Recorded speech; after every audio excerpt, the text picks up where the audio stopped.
اللہ فرماتے ہیں یہ جو میری یاد ہے نا، لیکن اس کا بھی ایک طریقہ ہے یاد کا، اس طریقے سے اگر میرے رسول کریم علیہ السلام نے فرمایا اللہ کا ذکر اس طرح کرنا کہ دیکھنے والا تمہیں دیوانہ سمجھے، لوگ سمجھیں کہ کوئی مجنون ہے، کوئی جنونی ہے، کوئی پاگل ہے۔ یہاں اللہ تعالیٰ معاف کرے، آپ ذکر کی مجلس چھیڑیں، آپ ناز شریف کی مجلس چھیڑیں تو بہت سارے لوگ پروفیسر بن جاتے ہیں، وہ ساری نہیں ہلاتے، ان کی زبان ہی حرکت میں نہیں آتی۔ حالانکہ رب کریم کا ذکر اس طرح کرو کہ دیکھنے والا تمہیں دیوانہ سمجھے، کہیں اور کھونے کی ضرورت ہی نہیں۔ میرے حبیب گویا ہمیں فرماتے ہیں تو رب کے ذکر میں اس طرح کھو جا کہ تجھے دنیا کا خیال ہی نہ رہے، تجھے پھر دنیا کی ہوش نہ رہے۔ لیکن اگر نماز میں بھی خیال غیر آئے، ذکر میں بھی توجہ کہیں اور ہو، زندگی میں وہ عجیب لمحہ تھا، وہ میرے ساتھ تھا اور میں تنہا تھا، اگر ماحول یہ ہو کہ آپ کہیں جسم کے ساتھ تو موجود ہوں، روح موجود نہ ہو، تو پھر لذت ذکر بھی میسر نہیں آتی، پھر کیف نہیں حاصل ہوتا۔ یاد رکھیں کہ اس طرح کھو کے رب کی یاد کہاں سے کیف آئے؟ الجھ ہی بڑا گئے ہیں۔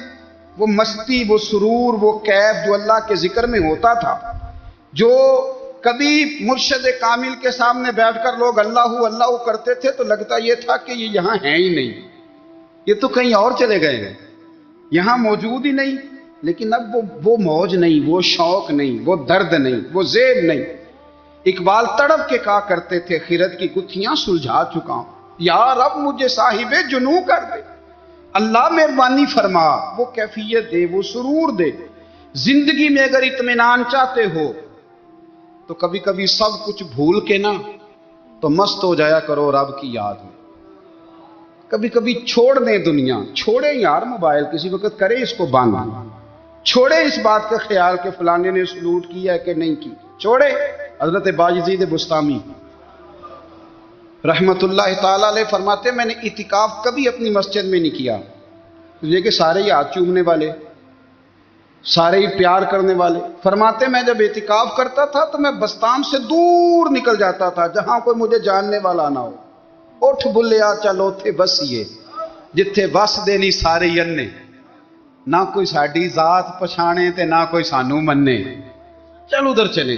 اٹھ بلیا چلو تھے بسیے جتھے بس دینی سارے ہی ینے، نہ کوئی ساڈی ذات پچھانے تے نہ کوئی سانو۔ اتنا شوق ہے سلوٹ کرانے کا، اتنا شوق ہے تعارف کرانے کا، اتنا شوق ہے اپنا بتانے کا، تو یہ چیز غلبہ کر جاتی ہے، پھر نام رہ جاتا ہے، روح نہیں رہتی، پھر وجود رہ جاتا ہے، پھر باطن کی کیفیت نہیں رہتی۔ خدا را اپنے آپ کو بے چین نہ کرو، بے قرار نہ کرو، بے سکون نہ کرو، رب کی یاد میں آ جاؤ، درود و سلام میں آ جاؤ، نعت کے حسن میں آؤ، تلاوت کی دنیا میں آؤ، سجدوں کے نور میں آؤ، آؤ کبھی کھول کے دل مسجد کی صفائیاں کریں، آؤ نہ کبھی کوئی بوڑھا، دادی، نانی، دادا ان کے پاس بیٹھ کے پیر دبا کے اللہ کو راضی کریں۔ یہ کیف والی جگہ ہیں، یہ سرور والی جگہ۔ اتنی بے چین ہماری زندگی ہے، بے قرار ہے، تڑپتے ہوئے لوگ، لڑتے ہوئے لوگ، ایسے لگتا ہے ابھی ایک دوسرے کا گریبان تھام لیں گے، بے قرار، بے چین۔ کسی کو انتظار کا کہا جائے نا کہ 10-20 منٹ کسی کا انتظار کرو تو بعض لوگ مجھے ایسے لگتا ہے جیسے یہ ان کا کلیجہ پھٹ جائے گا، ڈاکٹر کے انتظار میں بیٹھے ہیں تو بڑے پریشان ہیں، کسی کو ملنے گئے ہیں کو آدھا گھنٹہ بیٹھنا پڑ گیا تو بڑی دقت میں ہیں۔ اپنے آپ کو سکون دیں۔ آپ یقین کریں بڑا مزہ آتا ہے کبھی کسی کا انتظار کرنا پڑے تو 2-4 تسبیح درود شریف پڑھی جاتی ہے، یعنی ذوق بن جاتا ہے کہ چلو اللہ نے موقع دیا ہے، کوئی سرکار کو یاد کر لیں، تنہائی مل گئی۔ ہمارا مزاج جس سختی کا شکار ہے وہ سختی آہستہ آہستہ ہمیں زیادہ آزمائش میں ڈال دے۔ دلائل النبوہ میں امام بہقی نے ایک حدیث نقل کی ہے، حضرت انس بن مالک رضی اللہ تعالیٰ عنہ بیان فرماتے ہیں، کہتے ہیں ہم لوگ نا تبوک میں موجود تھے تو نبی پاک صلی اللہ علیہ وسلم کے حجرہ نور میں مجھے بہت زیادہ روشنی نظر آئی۔ میں وہاں حاضر ہوا تو میں نے عرض کی یا رسول اللہ تھوڑی دیر پہلے یہاں میں نے بڑا نور دیکھا ہے، تو حضور علیہ السلام نے فرمایا جبریل امین علیہ السلام مدینہ شریف آئے تھے تو وہ مجھ سے مل کے گئے ہیں، یہاں سے ہو کے گئے ہیں۔ یا رسول اللہ حضرت جبریل مدینہ شریف؟ نبی پاک علیہ السلام نے فرمایا مدینے میرے ایک غلام کا انتقال ہو گیا، حضرت معاویہ بن معاویہ المزنی رضی اللہ تعالیٰ، ایک تو حضرت امیر معاویہ ہے نا، یہ حضرت معاویہ بن معاویہ المزنی رضی اللہ تعالیٰ عنہ، فرمایا ان کا انتقال ہو گیا ہے تو حضرت جبریل امین آئے تھے اور عرض کر رہے تھے کہ یا رسول اللہ، رب کریم نے 70,000 فرشتے کو ان کے جنازے میں بھیجا ہے، 70,000 فرشتہ جنازے میں آیا ہے۔ تو حضور فرماتے ہیں میں نے جبریل امین سے پوچھا کہ وہ کیا عمل کرتے تھے جس کے سبب سے 70,000 فرشتہ جنازہ پڑھنے آیا ہے؟ تو حضرت جبریل امین علیہ السلام عرض کرنے لگے یا رسول اللہ، اسے سورہ اخلاص سے بڑا پیار تھا۔ سب کو آتی ہے نا قل هو اللہ احد، سورہ اخلاص سے بڑا پیار تھا اور وہ ہر وقت پڑھتا رہتا تھا۔ تو اس سورت کی برکت سے اللہ تبارک و تعالیٰ نے ان کے لیے 70,000 فرشتہ بھیجا ہے جو جنازہ پڑھنے آیا ہے۔ تو کام تو کوئی ایسا کرے نا، میرے مرنے پہ ہر سو شور مچ جائے گا دیکھو گے، کہنے الوداع سرکار خود تشریف لائے گے۔ اور میاں صاحب فرمانے لگے بعد مرن دے مکھڑا میڑا ہو جاوے جے تازہ، بعد مرن دے مکھڑا میرا ہو جاوے جے تازہ، پھر سمجھ لینا محبوب میرے نے آن پڑیا جنازہ۔ تو میرے بھائی زندگی میں اطمینان حسن ہے، اور وہ سب سے زیادہ اللہ کی یاد میں ملتا ہے، وہ سب سے زیادہ رب کریم کے ذکر میں۔ سب سے زیادہ جو چاہتا ہے نا دل ٹھنڈا رہے، زبان میٹھی رہے، وہ مدینے والے محبوب پہ درود و سلام پڑھا کرے، وہ حضور پہ درود و سلام پڑھا کرے، زبان میٹھی رہے گی۔ میرا ذاتی تجربہ ہے کہ جو آدمی اپنے اخلاق سنوارنا چاہے وہ حضور پہ درود شریف پڑھے، جو اپنے اخلاق سنوارنا چاہے، طبیعت کو ٹھنڈا رکھنا چاہے، وہ درود شریف پڑھے، اس کا دل سکون میں آئے گا۔ کچھ کام اور ہیں زندگی میں اطمینان کے لیے، ان کا ہونا بھی بڑا ضروری ہے۔ سب سے پہلے اگر آپ چاہتے ہیں نا زندگی میں سکون ہو تو حقیقتوں کا سامنا کرنا سیکھیں، آپ جو ہیں وہ رہنا سیکھیں، جو آپ نہیں ہیں وہ بننے کی کوشش نہ کریں۔ حقیقت کا سامنا کرو گے تو زندگی اطمینان میں آ جائے۔ ہم نے نا بہانے بنا لیے ہیں، ہیلے بنا لیے، جھوٹ کے سہارے اپنے آپ کو اونچا کر لیا۔ ایک آدمی سے کہا جاتا ہے تو رشوت نہ لے، تو کہتا ہے میں غریبوں سے نہیں لیتا۔ تو میرا سوال یہ ہے کہ امیروں کا حساب لینے کی اللہ نے تیری ڈیوٹی لگائی ہے، تیرے ذمہ لگایا ہے کہ تو امیروں کا حساب کر، تمہیں کیا ضرورت پڑی ہے؟ ہم نا بہانہ کرتے ہیں، رشوت لینے والے کا الگ بہانہ ہے اور سفارش والے کا الگ بہانہ ہے۔ حقیقت کا سامنا کریں، حقیقت کا، جو میرے ذمہ داریاں ہیں وہ میں نے پوری کرنی، جو آپ کی ذمہ داریاں ہیں وہ آپ جان نہ چھڑائیں، حقیقت پسند بنیں۔ میرے رسول کریم، پھر پڑھیے درود شریف صلی اللہ تعالی علیہ وسلم۔ حضور صلی اللہ علیہ وسلم نے فرمایا کہ میری بیٹی سیدہ فاطمہ الزہرا رضی اللہ تعالی عنہا صرف جنتی نہیں، جنتی عورتوں کی سردار ہے۔ لیکن حضور نے یہ بھی فرمایا کہ فاطمہ یہ خیال رکھنا اگر اللہ نے حساب پوچھا تو حساب تم نے خود دینا ہے۔ حقیقت کی طرف توجہ کرائی حضور نے، وہ صرف جنتی نہیں، جنتی عورتوں کی سردار ہیں، پر حقیقت کی جانب توجہ۔ میں حقیقت یہ ہے کہ اگر مالک نے حساب پوچھا تو اس کی تیاری بھی کرنی ہے۔ دیکھیں نا، ہمیں کچھ یقین نہیں، اللہ معاف کرے کہ ہمارا حساب کیسا ہوگا، لیکن کتنے آزاد ہیں۔ یعنی بڑی دلیری سے بندے کہتے ہیں فجر نہیں پڑھتا جی، 3 پڑھتا ہوں جی، شاہ رہ جاتی ہے جی، کپڑے صاحب، بڑی دلیری سے۔ اور سیدہ فاطمہ الزہرا نے ساری رات مصلی باز رکھا ہے، حالانکہ انہیں یقین تھا کہ رب مجھے بغیر حساب کتاب جنت دے گا۔ حقیقت کا سامنا کریں، جو حقوق آپ کے ہیں وہ آپ نے ادا کرنا ہے، جو ذمہ داریاں ہیں وہ ذمہ داریاں ہیں۔ دیکھیں نا، حضرت موسیٰ کلیم اللہ علیہ السلام کے پاس اسرائیل روح نکالنے آئے تو حضرت موسیٰ نے تھپڑ مارا، آنکھ نکال دی، واپس گئے۔ اللہ انہوں نے تو جلال فرمایا ہے، کہا موسیٰ علیہ السلام سے کہیے بیل کی پشت پر ہاتھ رکھیں، جتنے بال ان کے دست مبارک کے نیچے آئیں گے اتنے 1000 سال ان کی عمر بڑھا دی جائے گی۔ یعنی میرے کان میں کوئی بتا دے کہ جناب 60 سال بڑھ گئی، کیا آپ کے کان میں کوئی کہہ دے تو خوشی ہوتی ہے کہ نہیں؟ لیکن یہ حقیقت پسندی نہیں، اس لیے کہ 60 بھی گزر جائیں گے، 70 بھی، یہ حقیقت نہیں۔ حضرت موسیٰ کلیم، چلے میں مثال دیتا ہوں، سمجھ لے 10 بال، حالانکہ بہت زیادہ آتے ہوں گے، 10 بال اگر حضرت موسیٰ کے ہاتھ کے نیچے آئے تو 10,000 سال تو عمر بڑھ گئی نا۔ 10 یعنی 10 سال نہیں، 10 100 نہیں، 10 بہت زیادہ تھی نا. حضرت موسیٰ کلیم اللہ علیہ السلام سے آ کے عرض کیا گیا حضور بیل کی پشت پر ہاتھ رکھیں، جتنے آپ کے ہاتھ کے نیچے بال آئیں گے اتنے 1000 سال عمر بڑھ جائے گی. تو حضرت موسیٰ نے حقیقت پسندی والی بات کی. فرمایا پھر کیا ہوگا؟ 10,000 سال کے بعد پھر کیا ہوگا؟ کہا حضور جانا تو پھر بھی ہے. فرمایا پھر ابھی چلتے ہیں.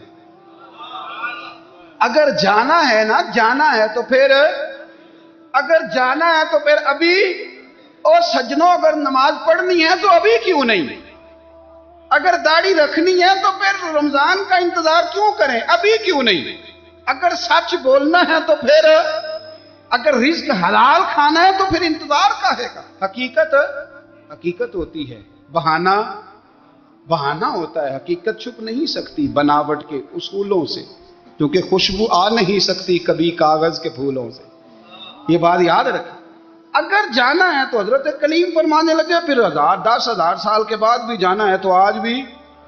ہمیں بے قراری زندگی میں اس لیے کہ ہم حقیقت پسند نہیں، ہم بہانوں میں، ہم ہواؤں میں جیتے ہیں، ہواؤں میں، خیالات میں زندگی گزارتے ہیں. بڑا ٹائم پڑا ہے. مثلاً کتنا میرے رسول کریم صلی اللہ تعالی علیہ وآلہ وسلم نے ایک دن صحابہ سے فرمایا تمہیں حیا نہیں آتی؟ حضور کیا ہوا؟ فرمایا وہ والے مکان بناتے ہو جن میں تم رہ نہیں سکتے، وہ والا مال جمع کرتے ہو جو کھا نہیں سکتے، حیا نہیں آتی؟ عرض کی حضور حکم کریں. تو محبوب فرمانے لگے جوتے کا ایک تسمہ بند کرتا ہوں تو سوچتا ہوں دوسرا بند کرنے سے پہلے موت آ جائے گی. ایک سانس اندر جاتی ہے تو دوسرا آنے سے پہلے میں یاد کرتا ہوں کہ مجھے دنیا سے جانا ہے. تمہیں حیا نہیں آتی؟ وہ مکان بناتے ہو جن میں رہ ہی نہیں سکتے، وہ مال جمع کرتے ہو جو کھا. حقیقت پسند نہیں بھائی. ہم بہت سارے لوگ یہاں بڑی باتیں سناتے ہیں، بڑی. میں کہتا ہوں اصل میں نا زیادہ باتیں سنا کے نا بیچارہ اپنے آپ کو مطمئن کرنا چاہتا ہے. اصل بات یہ ہے کہ اندر سے نا ہلا ہوا ہے، کچھ بھی نہیں. بڑا زیادہ ہنستا ہے اور مجھے لگتا ہے کہ کوئی گہرا زخم چھپا رہا ہے. اس لیے ملمہ سازی، حقیقت پسند بنو، حقیقت پسند. یاد رکھنا من ترک صلاۃ متعمدا فقد کفر. میرے رسول نے حقیقت بیان کی. فرمایا جس نے ایک نماز بھی جان بوجھ کے چھوڑی اس نے رب کے رب ہونے کا انکار کیا، اس نے کفران نعمت کیا. یہ حقیقت ہے. کوئی کلیریفیکیشن نہیں، کوئی وضاحت نہیں. جو نماز نہیں پڑھتا، جھوٹ بولتا ہے، غلط بیانی کرتا ہے. جو شخص رزق حرام کما کے کہتا ہے کہ اس کے بغیر گزارا نہیں چلتا، وہ جھوٹ بولتا ہے. اس لیے کہ رب فرماتا ہے جب تجھے پیدا کیا ہے تو تیرا رزق میرے ذمہ ہے. اللہ فرماتا ہے کہ لا یکلف اللہ نفسا الا وسعها، میں کسی پر وہ بوجھ نہیں ڈالتا جو اٹھا نہ سکے. نماز فرض کیا اس کا مطلب ہے ہم پڑھنے کے قابل ہیں. اس نے ہمارے ذمہ داریاں لگائی ہیں تو مطلب یہ ہے کہ ہم ذمہ داریاں ادا کرنے کے قابل ہیں. ورنہ وہ کہتا ہے میں وہ بوجھ ڈالتا ہی نہیں جو تجھ سے اٹھایا نہ جائے. اگر چاہتے ہو کہ زندگی میں اطمینان ملے تو خدا را حقیقت پسندوں والی زندگی گزارو. یہ فضاؤں میں زندہ رہنا، ہواؤں میں، اللہ بڑا معاف کرنے والا ہے، اللہ بڑا کریم ہے، معاف کر دے گا. تو بھئی یہ بات صحابہ کو بھی پتا تھی، یہ اہل بیت کو بھی خبر تھی. تو وہ تو ایک ایک بات کا لحاظ کرتے تھے. یہ غوث اعظم کو بھی پتا تھی، یہ ان کے والد کو بھی پتا تھی جنہوں نے کسی کا ایک سیب کھا لیا تھا تو 12 سال اس کے گھر میں نوکری کرتے رہے. انہیں نہیں پتا تھا اللہ بڑا کریم ہے، معاف کر دے گا، ایک سیب ہی ہے نا. تو حقیقت پسندی آپ کو سکون دے گی. اور اگر آپ نے اپنے آپ کو غیر مطمئن کیا ہوا ہے، بات کچھ اور ہے، اور آپ نے اپنے آپ کو ڈال کسی اور طرف لیا ہے، تو پھر آپ کو سکون مل سکتا. سکون حقیقت پسندی میں، اصل میں سکون ہوتا ہے، اداکاری میں سکون نہیں ہوتا. تیسری بات سنیں، اگر آپ چاہتے ہیں زندگی میں مطمئن رہیں تو دنیا داروں سے امیدیں توڑ دیں، اللہ اور اس کے رسول سے امید وابستہ کریں، اولیاء اللہ سے امیدیں وابستہ کریں، صحابہ اور اہل بیت سے امیدیں، اللہ اور اللہ والوں سے امیدیں، دنیا داروں سے امیدیں. آپ کو پتہ ہے دنیا دار کی تباہی کب ہوتی ہے؟ جب انہیں خوش آمدی مل جاتا ہے. چودھری کا بیڑا اس وقت غرق ہوتا ہے جب اسے چودھری کہنے والے زیادہ ہو جاتے ہیں. سیٹھ صاحب اور نواب صاحب بیچارے تباہ تب ہوتے ہیں بھولے پن میں جب ان کے دائیں بائیں ریلا ہوتا ہے سیٹھ صاحب کہنے کا، لوگ انہیں کھانا چاہتے ہیں، پیار ان کا نہیں ہوتا، ان کی جیب کا ہوتا ہے، محبت ان سے نہیں ہوتی، ان کی کرسی سے ہوتی ہے، ضروریات کا پیار ہوتا ہے، تباہ کر دیا جاتا ہے۔ ہماری ساری توقعات دنیا داروں سے وابستہ ہو گئی ہیں، ناراض نہ ہونا۔ پیروں نے، مولویوں نے، درویشوں نے، انہوں نے بھی سیٹ رکھے ہوئے جلسوں کی صدارت کرانے کے لیے، یعنی مذہبی جلسہ ہے، اس میں بہت زبردست پڑھے لکھے صاحب تقوی عالم کا خطاب ہے، اور کی صدارت وہ بندہ کر رہا ہے جس نے عشاء کی نماز بھی نہیں پڑھی، وہ بندہ صدارت کر رہا ہے۔ کیوں؟ اس لیے کہ اس نے ₹1,00,000 دیا محفل میں۔ خدا را دنیا داروں سے امیدیں چھوڑ دیں، ورنہ آپ کمزور پڑ جائیں گے، آپ کی امیدیں ٹوٹیں گی۔ کتنا کمزور ہے وہ شخص جو 2-4 ہزار کے لیے کسی بندے کی چاپلوسی کرتا ہے، اس کے پیچھے بھاگتا ہے، خوش آمدیں کرتا ہے، تھوڑے سے نوٹوں کے لیے، دکھ سکھ میں کام آئے گا اس کام کے لیے۔ میرے رسول کریم علیہ السلام نے فرمایا، جس نے بندوں کو راضی کرتے کرتے رب کو ناراض کر دیا، اس کی دنیا بھی گئی اور آخرت بھی گئی۔ اور فرمایا جس نے بندوں کی پرواہ نہیں کی، اللہ کو راضی کیا، فرمایا اگر رب راضی ہو گیا تو لوگوں کے دلوں میں بھی محبت پیدا فرما دے گا۔ کیا ضرورت ہے خوشامد کرنا دنیا داروں کی، سیٹوں کی، نوابوں کی، چاپلو۔ اور میں آپ کو ایک بات بتاؤں، ہوتا پتہ کیا ہے، یہ جو حب جا اور حب با ہوتی ہے نا، اس سے پیٹ نہیں بھرتا۔ آپ کو اگر خوشامد کرنی ہے تو پھر آپ کو ساری زندگی کرنی ہے۔ پھر ان کو بھی پتہ ہوتا ہے کہ تعلق کس بنیاد پر ہے، اس میں کبھی بھی خلوص پیدا نہیں ہوتا۔ آپ بے چین رہتے ہیں، بے قرار رہتے ہیں، آپ کو تکلیف رہتی ہے ہمیشہ۔